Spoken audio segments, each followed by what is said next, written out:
Gimana cara gue bangkit lagi dari kebangkrutan? Story sebelumnya, gue kerja kantoran, gue ngasilin cukup banyak uang, gue investasikan, gue dapet jackpot, dan akhirnya gue bikin warung ayam bakar dengan modal itu semua all in. Dan akhirnya selama 1,5 tahun, warung ayam bakar gue bangkrut. Dan gue mulai lagi dari nol. Nah di sini gue akan ceritain gimana caranya gue waktu itu bangkrut, dan abis itu gue bisa bangkit lagi. Sampai akhirnya jadi content creator. Nah, waktu bangkrut itu, gue udah tahu kan gue punya warung ayam bakar ya. Terus habis itu kan gue promosi-promosi tuh pakai food vloggers gitu ya. Nah gue punya prediksi masa depan itu adanya di dunia digital. Makanya setelah gue bangkrut, gue udah punya plan untuk oke, gue mau masuk dunia digital. Nah jadi waktu gue bangkrut, gue itu harus dikategorikan dulu ya. Bangkrutnya gue itu nggak seperti yang kalian pikirin bangkrut sampai di kolong jembatan gitu, nggak sama sekali. Ya kan? Gue bersyukur alhamdulillahnya adalah gue masih ada orang tua yang cover rumah. Maksudnya apa? Ya gue bisa nebeng lah di rumah orang tua gue. Dan gue makan masih bisa makan standar ya, nggak kayak setiap hari makan steak gitu, nggak. Masih tetap ya paha ayam yang kecil, terus nasi, tahu tempe, sayur gitu. Sop gitu-gitu lah ya, standar lah. Itu kondisi yang gue dapetin, itu berkah yang gue dapetin. Nah kalau kondisi lu gue nggak tahu gitu, karena yang nggak bisa disamain gitu loh. Yang penting lu serap aja ini ilmunya, biar nanti kalau misalnya lu nauzubillah min zalik bangkrut ya, lu bisa tahu gimana cara pola pikirnya. Jadi yang pertama kali gue pikirin adalah, yang gue lakukan adalah balik lagi, gue tuh tahu diri. Gue tahu diri bahwa gue udah nggak punya duit lagi, gue nol dan gue miskin. Tahu diri. Jangan sampai lu lagi kondisi miskin, gagal, nggak tahu diri, lu ngerasa gue superior, enggak. Bukan begitu di mindsetnya. Tapi yang di mindset lu tuh harusnya adalah oke, gue gagal hari ini, gue nggak boleh sombong, berarti gue masih bego di satu hal, gue harus belajar lagi, gue harus gas lagi. Oke? Jadi gue tahu diri. Lalu, gue juga tidak spending hal-hal yang nggak berguna. Gue nggak ngisep nikotin, waktu itu ya, sekarang gue nge-vape lagi gitu. Gue nggak minum alkohol, gue nggak minum minuman lucu sama sekali. Hidup gue bener-bener makan, itu cuma buat hidup, gue bisa kerja, gue bisa make money. Sama, satu hal lagi yang gue punya saat gua bangkrut itu ada dua. Ini yang paling penting, skill dan network. Skill ini yang gue dapetin dari kuliah, dari kerja kantoran, dari bangun ayam bakar. Kan pengalaman-pengalamannya itu ada tuh. Terus nambah, terus nambah, terus nambah, terus nambah. Dan networknya gue dapet pada saat gue di consulting, gue di ayam bakar, dan lain-lainnya. Akhirnya banyak kenalan. Nah, skill gue yang gue miliki waktu itu adalah strategic management. Kenapa? Karena gue dapetin dari S2. Terus abis itu gue dapetin dari dari kerjaan ya. Mungkin ada yang bilang, alah lu ngajarin orang gak relate lu sama gue. Lu S2 bilangnya miskin dan lain-lain. Enggak, gue gak pernah bilang gue jatuh miskin secara miskin global gitu ya. Bukan global ya, maksudnya hancur keluarganya gitu, enggak ya. Tapi gue nol gitu loh, dan gue gak disupport sama bokap, gak dikasih duit gitu loh maksudnya. Kalau disupport ya disupport rumah sama makanan aja gitu. Tapi nggak dimodalin lagi sama sekali, enggak gitu. Terserah lu mau ngomong apa, gue nggak peduli juga. Jadi ya ini gue ngasih tahu ke lu aja, lu mau diserap mau enggak ya udah terserah lu gitu loh. Nah jadi gue punya strategi consulting ya, walaupun ya gue bersyukur gue punya S2 gitu loh. Kalau misalnya lu nggak dapetin itu ya jangan salahin gue gitu. Strategi consulting, bisnis proses, yang buat nggak tahu strategik sama bisnis proses itu apa, strategik itu mikirin gimana strategi perusahaan kembangin usahanya dia. Di beberapa bidang yang gue udah pelajarin.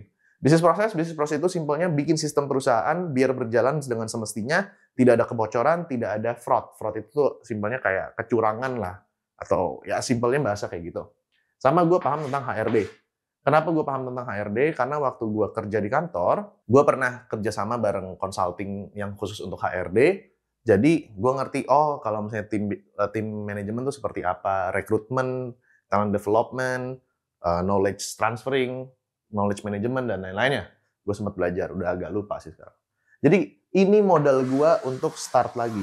Oke? Nah, yang gue lakukan adalah, gue manfaatin skill HRD gue, ya, gue masukin ke YouTube. Ke konten YouTube. Oke? Nah, kebetulan, nih bersyukur banget gue ya, ada salah satu network gue, yang perusahaannya tuh profitable, tapi dia bingung. Uang gue masuk terus, tapi kok gue makin capek kerjanya. Dan karena dia tahu dia harus belajar bisnis proses improvement, dia kontak gue. Dan akhirnya gue dapat job consulting. Jadi skill gue di HRD itu gue masukin ke YouTube setelah gue udah testing konten beberapa kali yang motivasi-motivasi cara kaya dan akhirnya gagal. Gue masukin ke HRD dan bagus ternyata. Sama gue dapetin penghasilan dari si consulting ini. Oke? Akhirnya gue bisa menjalani proses tersebut di tahun 2018. Perjalanan ini jadi gue bisa ngerjain dua hal. Yang pertama adalah consulting ini. Yang kedua adalah gue jalanin YouTube. Kenapa gue pilih YouTube waktu itu? Karena gue butuh uang untuk makan. Iya, satu-satunya yang kepikiran waktu tahun 2018 adalah AdSense. Kayak gitu. Oke, jadi consulting jalannya selama 4 bulan kebetulan juga. YouTube juga jalan. Jadi kerjaan gue, kebetulan waktu consultingnya itu cuman mendatangnya tuh seminggu 2 kali sampai 3 kali. Gitu. Jadi gue meeting sama timnya dan lain-lainnya kayak gitu. Dan consulting ini nanti ujungnya gue present PPT dan lain-lainnya kayak gitulah. Nah, YouTube-nya gue kerjakan di waktu gue nggak ke kantor klien. Oke? Nah, YouTube-nya ini, gue kan waktu itu cuma seminggu sekali upload-nya. Karena di YouTube dulu gue nggak tiap hari lah, seminggu sekali. Apalagi gue juga nggak ngerti tentang Adobe Premiere waktu dulu, editing dan lain-lainnya. Nah, maka dari itu ya gue hajar di sini. Gitu loh. Oke? Nah, akhirnya kan consulting ini dapetin uang nih guys. Ya, consulting ini gue tuh dibayar per termin. Terminnya tuh kalau nggak salah per 2 bulan. Jadi gue 2 kali dibayar. Oke? 2 kali dibayar. Kebetulan operasional juga di cover untuk Grab, makan dan lain-lainnya di cover. Jadi bener-bener gue ya modal otak aja gitu. Oke? Nah sama YouTube, gue itu mulainya minjem kamera dari pacar gue yang sekarang udah jadi istri gue. Nah kameranya itu Canon M3 guys. Terus habis itu gue belum ada mic dan lain-lain, jadi gue harus pakai kamera kayak gini. Terus belum ada mic kayak gini, gue pakai handphone gitu. Dan untuk nge-synchronize audio sama videonya gue gini. Gitu. Ya kan? Gue belum tahu klik kanan untuk sync dulu tuh. Nah, terus kan gue dapetin uang dari consulting. Yang gue lakukan uang dari consulting gue adalah apa? 30% ini gue ambil dulu untuk hidup operasionalnya. Kebetulan, waktu di awal tuh gue langsung dapet bayar setengahnya. Jadi langsung gue bisa bagi nih duit-duitnya ke sini-sini. Ke masing-masing bulan. Nah, gue ambil dulu 30% itu untuk hidup dan leisure. Leisure itu enjoy lah. Nah, cuman leisure ini gue cuman budgetin 5-10% doang. Balik lagi apa? Tahu diri guys. Lu tuh lagi merintis, lu tuh lagi miskin. Tahu diri. Nah, sisanya 70%-nya ini gue investasikan buat ke YouTube ini. Jadi, benar-benar gue investasiin untuk karir gue dan gue all in di situ. Bukan berarti lu harus all in ya. Nah, yang gue investasikan apa? Ya udah simple, beli mikrofon, lighting, terus upgrade laptop dan lain-lainnya. Kayak gitu. Nah, waktu gue di sini merintis nih ya, YouTube sama consulting, abis bangkrut, gue tidak investasi di pasar modal. Kenapa? Karena duitnya ya buat hidup aja masih ngepas gitu loh. Dan gue lagi kejar investasi di karir gue yaitu di YouTube untuk dapetin cash flow yang besar. Jadi gue menghindari pasar modal. Dan menurut gue agak nyesel juga sih di situ. Jadi gue memulai YouTube ini nggak dimodalin apa-apa sama bapak gue. Bapak gue memang modalinnya ya kuliah lah, kasarnya kayak gitu. Tapi nggak dimodalin uang sama sekali untuk mulai bisnis. Tapi modal gue adalah skill dan network. Jadi otak guys. Adalah sama pacar gue pinjemin kamera gitu. Oke, makanya cari pacar yang bisa pinjemin kamera.